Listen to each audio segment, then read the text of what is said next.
After looking at an inline style and an internal style, let's talk about doing an external style sheet. This is where you have another file, a totally separate file that is a CSS file that talks to the HTML file.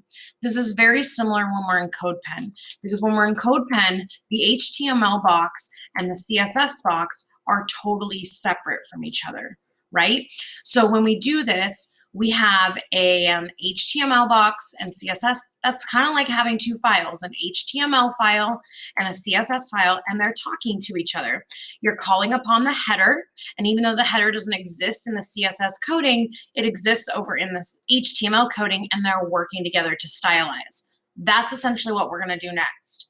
We're going to separate these out instead of having the CSS sitting inside the HTML. So the first thing we need to do is create a new file, but not an HTML file. We need to create a CSS file. So we're going to go to File, and we're going to go to New up at the top in Dreamweaver.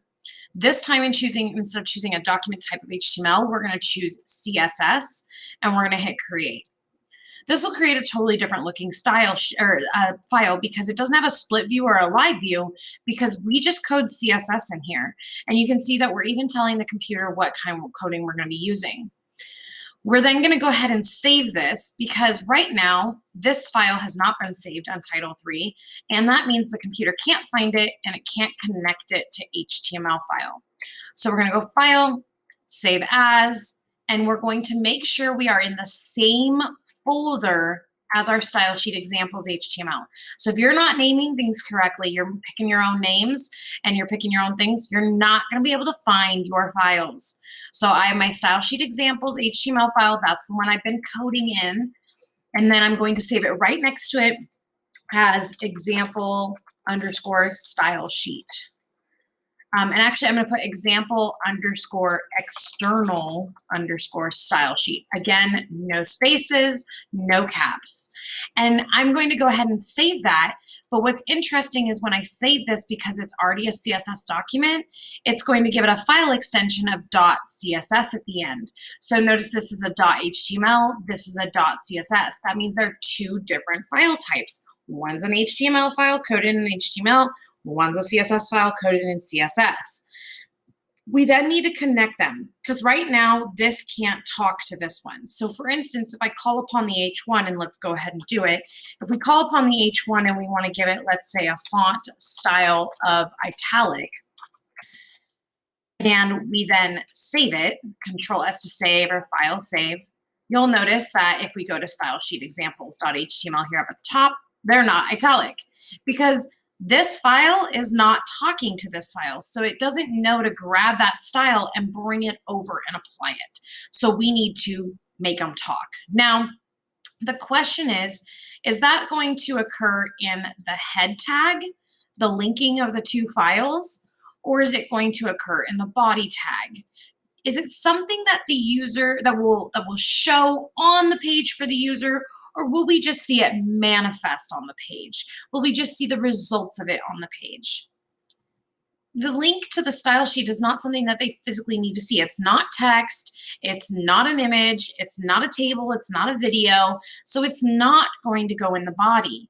Instead, it's going to go ahead and go in the head tag, because it's not something that they need to see, but it is manifesting on the page as the styles become applied. So what we're going to do is we're going to go up into this head tag again. Now, so far I have a meta, title, and then a style tag. I'm going to go below my style tag, and I'm going to backspace out on line 10. And what we're going to do is create a link tag, not an anchor tag like we have before. Anchor tags are hyperlinks that the user can actually physically click on. This is not something the user is going to need to click on. This is something that's happening in the background to link the two files together to make them talk. So this is going to instead be a link tag.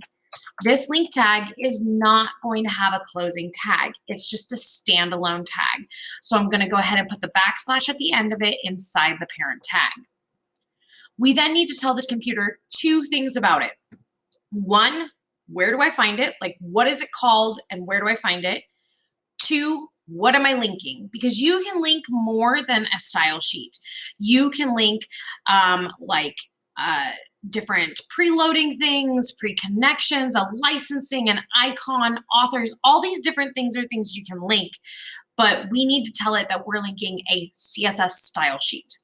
So the first thing we're going to do is say what relationship it is, or what are we linking. So REL stands for relationship. It is a required attribute for this tag. And then we're going to put the equal sign and quotation marks because we're still coding in HTML. We then can choose what we're going to be linking in here. You can see there's copyright, contents, glossary, help, index, all these different things.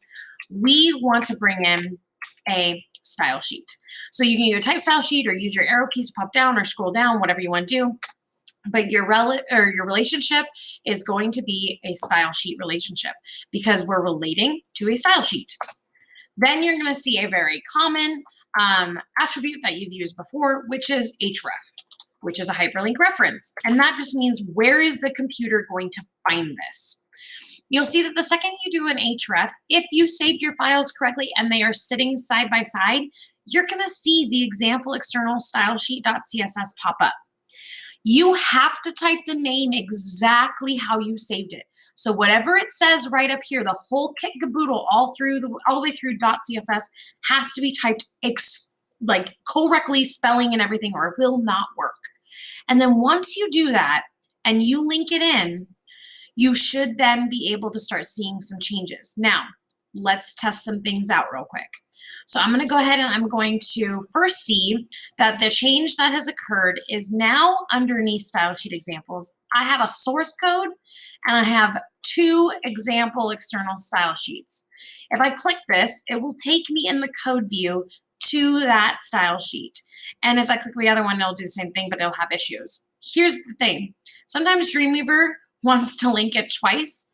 So because this has an asterisk, I'm going to save it. I'm going to close this file. I'm going to close my CSS file, which you need to do for both. And then I'm going to reopen my HTML file. And I'm just doing this so Dreamweaver can properly connect them.